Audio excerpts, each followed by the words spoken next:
સમાચારથી કાંકરેજ તાલુકાના આકોલી દરબારગઢ ખાતે શ્રી રાધાકૃષ્ણ મંદિરની પ્રાણ પ્રતિષ્ઠા મહોત્સવ અંતર્ગત ગૌરક્ષકો દ્વારા નંદી અને ગૌ માતા માટે અલાયદી વ્યવસ્થા કરવામાં આવી।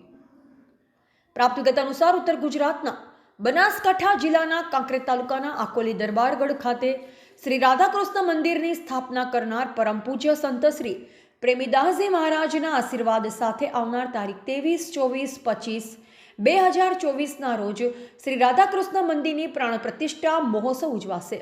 ત્યારે ગામમાં અંદાજે 100 કરતાં પણ વધારે પશુઓ ગૌધન અને નંદી માટે રહેવા માટે ઘાસચારા અને પાણીની સુંદર વ્યવસ્થા શ્રી કૃષ્ણ ગૌ સેવા મંડળના ભીખુભા વાઘેલા અને માનભા વાઘેલા સહિત અન્ય સેવાભાવી યુવાનો દ્વારા કરવામાં આવી છે, જેમાં દાનવીર દાતાઓ તરફથી મળેલ દાન એકત્ર કરીને ગૌ માતા માટે સૂકો અને લીલો ઘાસચારો નીરવામાં આવે છે।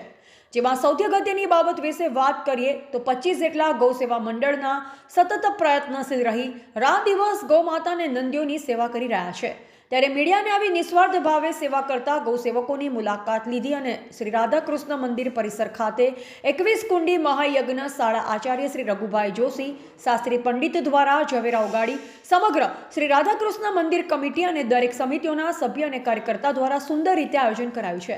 અને હવે અયોધ્યા નગરીમાં શ્રી રામ બિરાજશે અને પછી આકોલી દરબારગઢમાં શ્રી કૃષ્ણ બિરાજમાન થશે। એટલે હવે સમગ્ર ધર્મપ્રેમી જનતાને દર્શન કરવા અને ભોજન પ્રસાદ ગ્રહણ કરવા માટે શ્રી વાઘેલા જાગીરદાર રાજપૂત આકોલી અને સર્વગ્રહ વતી હાર્દિક આમંત્રણ આપવામાં આવ્યું છે, જેમાં સોનામાં સુગંધ ભળે તેમ આકોલી ગામના સર્વ સમાજના ભાઈઓ સાથે એકમેક થઈ અખંડ જ્યોત લાવી ખૂબ જ ધન્યતા અનુભવી રહ્યા છે। રિપોર્ટર કરસનસિંહ સોલંકી, સંબંધ ભારત ન્યૂઝ, કાંકરેજ।